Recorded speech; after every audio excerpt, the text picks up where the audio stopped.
আসসালামু আলাইকুম, সবাইকে শুভেচ্ছা জানাচ্ছি। তো আলহামদুলিল্লাহ যে একটু আগে পঞ্চম গণবিজ্ঞপ্তি প্রকাশ হয়ে গেল। তো বিজ্ঞপ্তির আমরা প্রতিটি পয়েন্ট ধরে ধরে বিস্তারিত ব্যাখ্যা করার চেষ্টা করব এবং আপনাদের সাথে আমরা প্রতিনিয়ত শর্ট টেকনিকগুলো শেয়ার করবো ইনশাল্লাহ। এখন এই যে পঞ্চম গণবিজ্ঞপ্তি প্রকাশিত হয়ে গেল একটু আগে, তো আমরা দুপুরে আপনাদের সাথে শেয়ার করেছিলাম যে আভ্যন্তরীণ একটা মিটিং চলছে এবং সেই মিটিংয়ে কিন্তু তারা হয়তো বা আরেকবার রিভিউ চালাচ্ছে। গণবিজ্ঞপ্তির যে পয়েন্টসগুলো তারা যুক্ত করেছে, সেই যে শর্তগুলো সেগুলো। আচ্ছা, আমরা প্রথমে দেখে নিই যে এখানে মোট পদ পাওয়া গেছে ৯৬,৭36টি। এর আগে আপনারা দেখেছেন যে ৯৬,৮০৬টি পদ ছিল। পদ কিন্তু কমে গেছে। আমরা কিন্তু বলেছিলাম যে পদগুলো অনেক প্রতিষ্ঠান প্রধান ভুল চাহিদা দিয়ে থাকে, যার কারণে পদ বাড়ার সম্ভাবনা নেই, উল্টো পদ কমে যায়। সেটি কিন্তু আমরা আরো বেশি কমার একটা আশঙ্কা করেছিলাম যে হয়তো ৩,০০০ পদ কমে ৯৫-৯৪ কাছাকাছি আসতে পারে। তো খুব একটি বেশি কমেনি, ১০০ পদ কমেনি বলা যায়। যাই হোক, যেখানে স্কুল কলেজে রয়েছে ৪৩,২৮৬টি এবং মাদ্রাসা পর্যায়ে রয়েছে মাদ্রাসা প্লাস কারিগরি ৫৩,৪40-৫০টি, মোট হলো ৯৬,৭36টি পদ। এখন সবগুলো পদ কিন্তু এমপিও, তার মানে আপনারা যোগদান করার পরে পরেই এমপিও নিয়ে আর কোনো ধরনের টেনশন পোহাতে হবে না। আচ্ছা, প্রথম পয়েন্টে মূলত পদের সংখ্যা নিয়ে আলোচনা করেছে। দ্বিতীয় পয়েন্টে যে কথাটি বলা রয়েছে সেটি হচ্ছে খুবই গুরুত্বপূর্ণ একটি কথা, যেখানে বলা হচ্ছে যে এনটিএস যে ওয়েবসাইট রয়েছে একটি nji.teletalk.com.bd, এইখানে ১৭ এপ্রিল তারিখে এখানে শূন্যপদের তালিকা প্রকাশ করা হবে এবং সেই দিন থেকে আবেদন করা যাবে। অর্থাৎ আবেদনটি শুরু হচ্ছে ১৭ এপ্রিল থেকে, তার মানে আজ থেকে ১৭ দিন পরে আবেদন শুরু হবে। এই ১৭ দিন অর্থাৎ ২টি সপ্তাহ আপনারা অনেক বিষয়ে চিন্তা ভাবনা করার সময় পেয়ে যাচ্ছেন। যদিও এবার এই সময়টি বেঁধে দেওয়া হয়েছে দীর্ঘ সূত্রিতা করার মতো, কেননা আপনারা জানেন যে আর 10টি দিন পরেই পবিত্র ঈদুল ফিতর শুরু হবে। অথবা সেই কারণে বিচার বিবেচনা করে তারও একটি সপ্তাহ পরে এই আবেদনের সময়টিকে বেঁধে দিয়েছে। যা হোক, এখন যোগ্যতাগুলো কি কি আমাদের সেটি দেখা দরকার। ৩ নম্বর পয়েন্টে যেটা বলা হচ্ছে যে আবশ্যিকভাবে নিচে যোগ্যতাগুলো থাকতে হবে। ৩-এর ক নম্বর পয়েন্টে বলা হচ্ছে যে সংশ্লিষ্ট বিষয় পদ প্রতিষ্ঠানের ধরন অনুযায়ী নিবন্ধনধারী হতে হবে।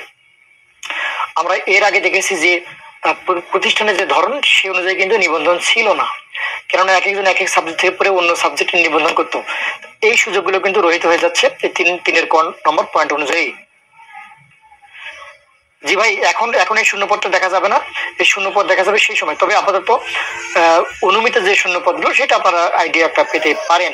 আচ্ছা, ৩-এর খ নম্বর পয়েন্টে বলা হচ্ছে যে এনটিএসসি কর্তৃক পরীক্ষাশীত সম্মিলিত মেধা অর্থাৎ জাতীয় মেধা তালিকা যেটা কথা বলা হচ্ছে সেটার অন্তর্ভুক্ত। এবং এই যে ২০০৬ সালে একটা প্রত্যয়ন যারা করেছিল ২০১৫ সালে, যেটা সংশোধন করা হয়েছিল এবং যার কারণে কিন্তু এমপি প্রতিষ্ঠানগুলোতে নিয়োগ বন্ধ হয়েছে, বলা হচ্ছে সেটি অনুযায়ী বৈধ সনদধারী হতে হবে। গুরুত্বপূর্ণ একটি কথা। এর আগে আপনারা জেনেছেন যে তালাশ টিমের ১৫২ নম্বর পর্বেতে জাল সনদধারীদের একটা তালিকা তারা বের করেছিল এবং সেখানে বলেছিল মোটামুটি ৬০,০০০ জাল সনদধারী চাকরিরত রয়েছেন এনটিএসসি সনদ নিয়ে।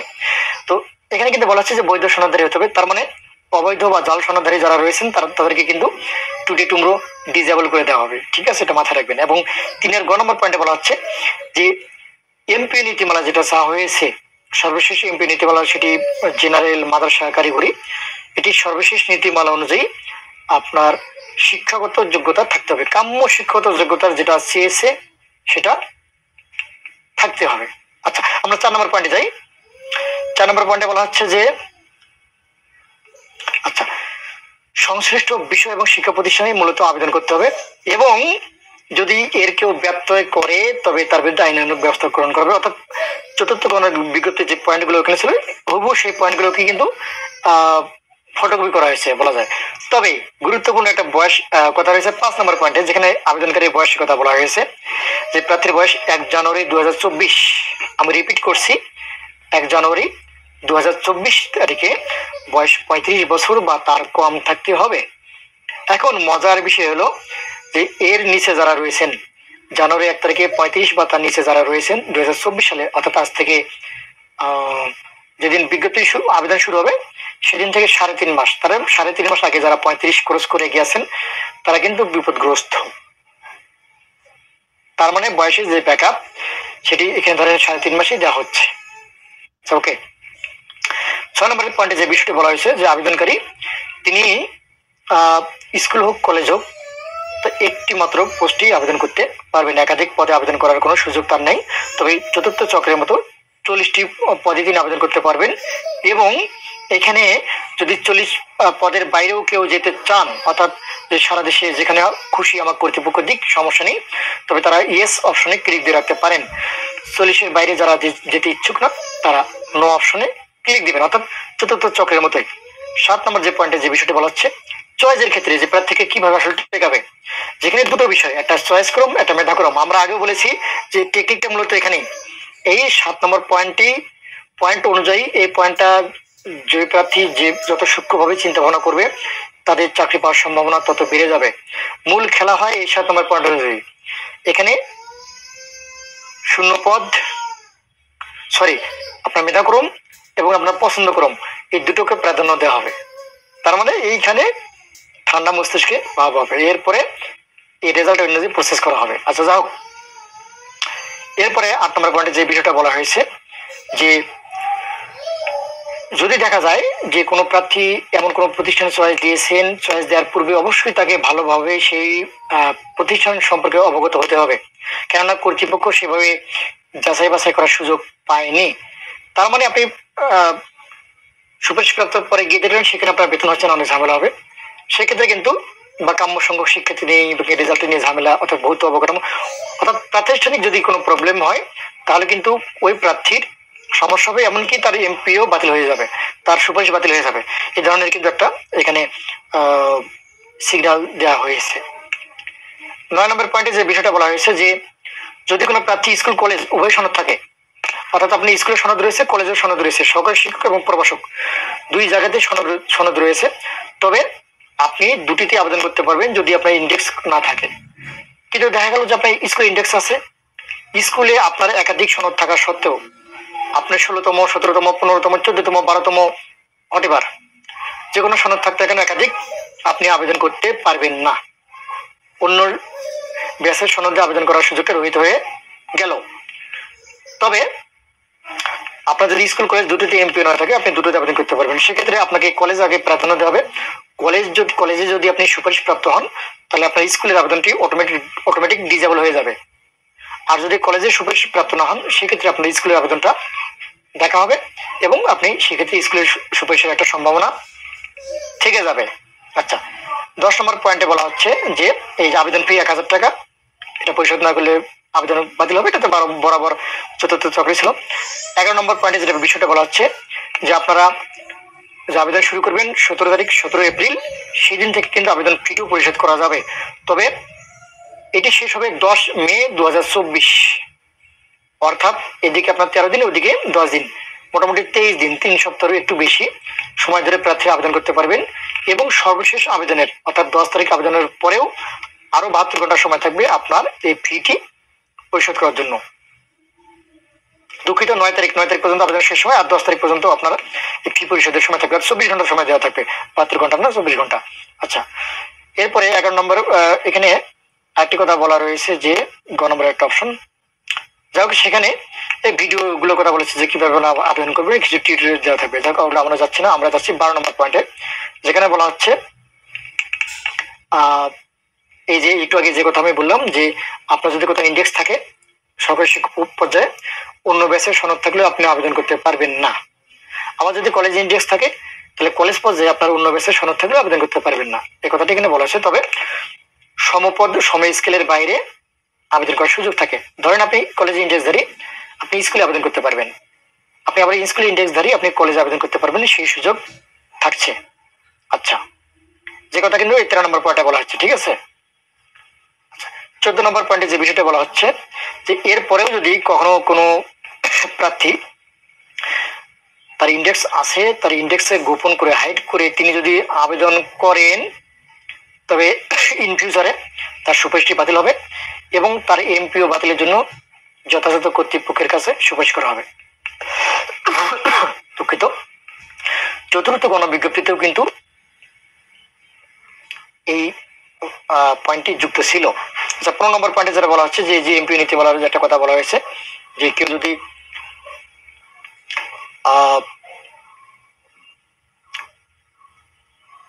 আচ্ছা, এই যে বদলির ব্যবস্থার ব্যাপারে একটা কথা বলা হয়েছে যে এমপি শিক্ষকদের বদলির ব্যাপারে একটা নীতিমালা প্রণয়নের ব্যবস্থা রাখা হয়েছে। যাক, এটা নিয়ে একটা সামনে গিয়ে আমরা হয়তো দেখবো যে বদলিটা করাবে। হ্যাঁ, আচ্ছা, 16 নম্বর পয়েন্টে যে বিষয়টা বলা হয়েছে যে মহিলা শিক্ষা প্রতিষ্ঠানের ক্ষেত্রে সরকারি শিক্ষক পদের জন্য শুধুমাত্র মহিলা প্রার্থী, অর্থাৎ যে প্রতিষ্ঠানে যেসব প্রতিষ্ঠান শুধুমাত্র মহিলা শিক্ষক রয়েছেন সেখানে মহিলা প্রার্থী হবে। আর এই ধরনের প্রতিষ্ঠানে পুরুষরা আবেদন করতে পারবেন না। তারপরে যদি কেউ তথ্য গোপন করে আবেদন করে সেক্ষেত্রে তার আবেদনটি বাতিল হয়ে যাবে। আচ্ছা, 17 নম্বর পয়েন্টে যে বিষয় বলা হচ্ছে যে ধর্ম শিক্ষকের ক্ষেত্রে স্ব ধর্মের লোক হতে হবে।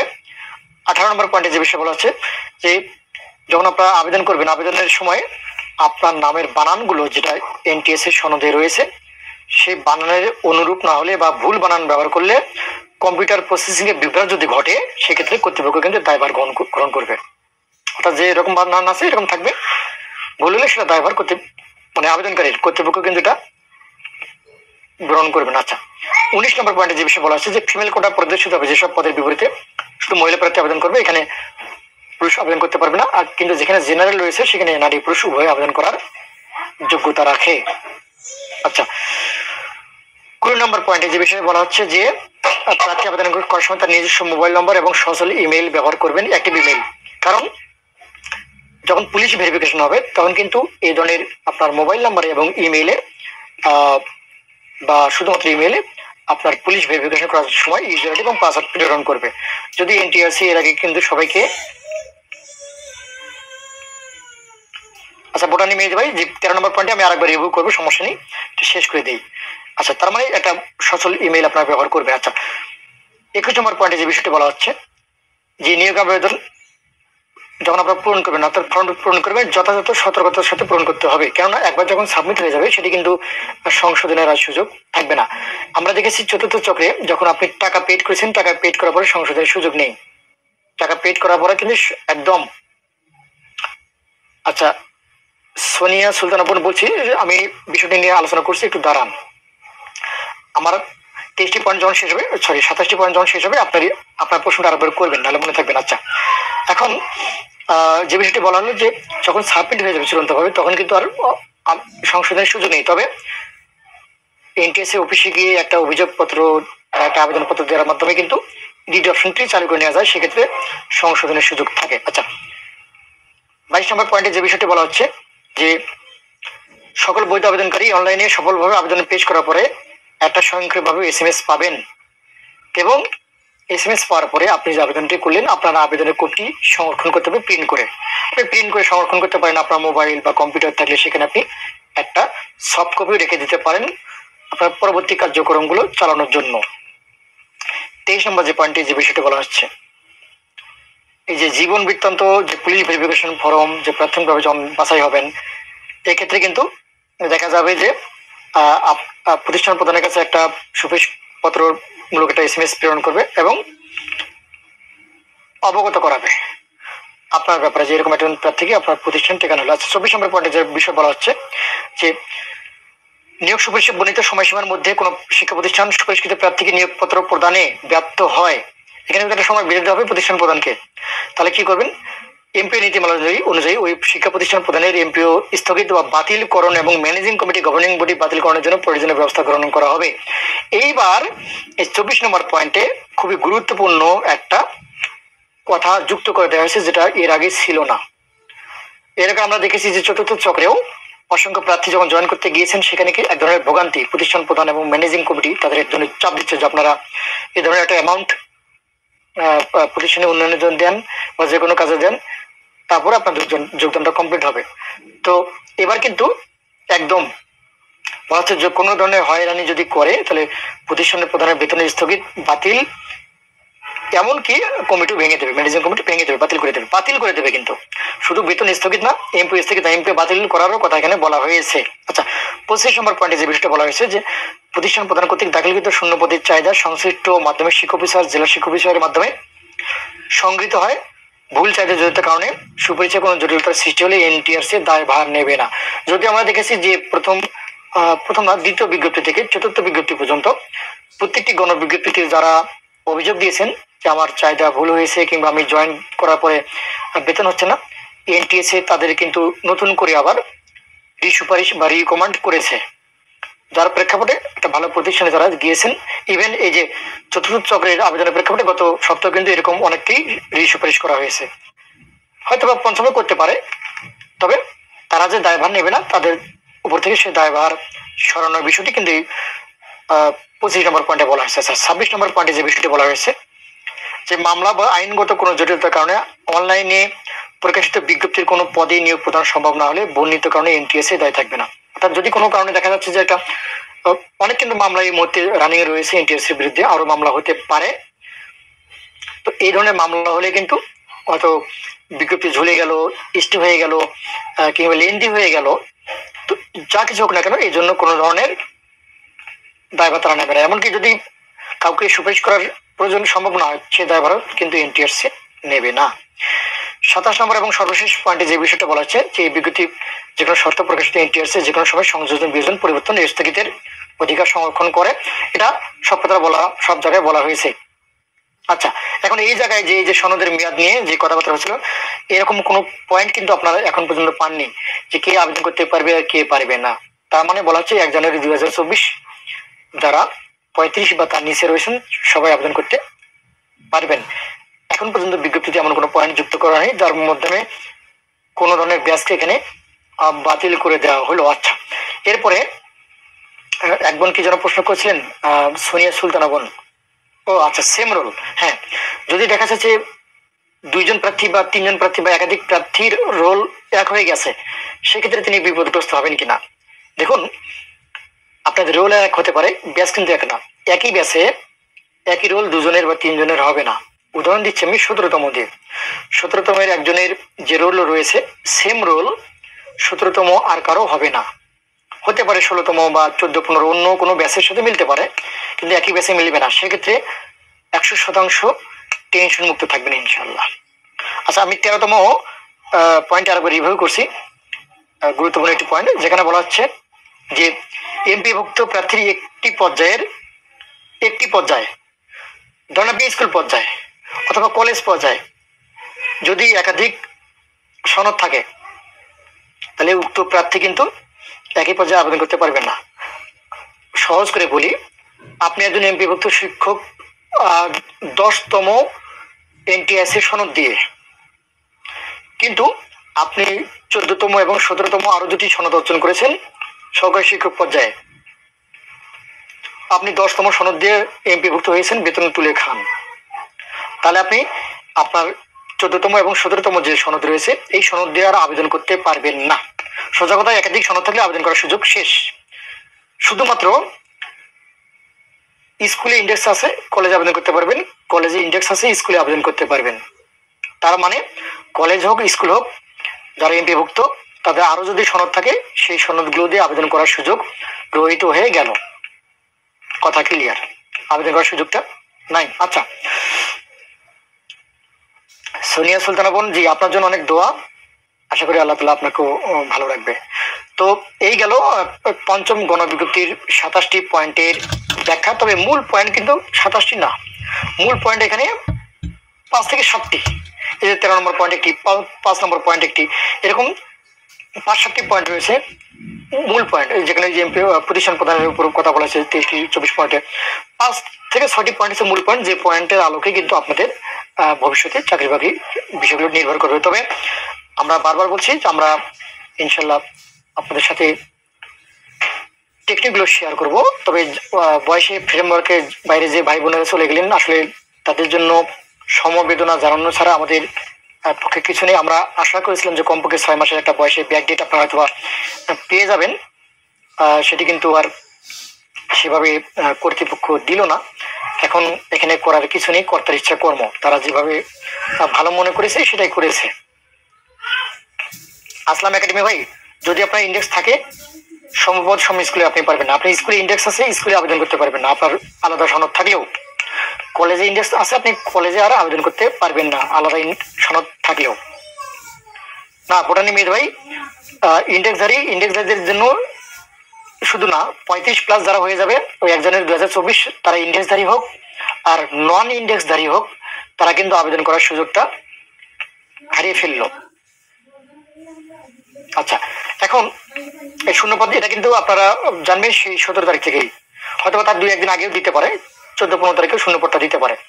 এখন গুরুত্বপূর্ণ একটি কথা ভুলে গেলাম,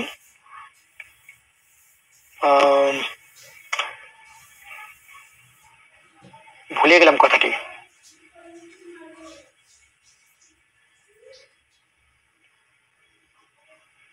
না, সব ভুলে গেলাম। আচ্ছা,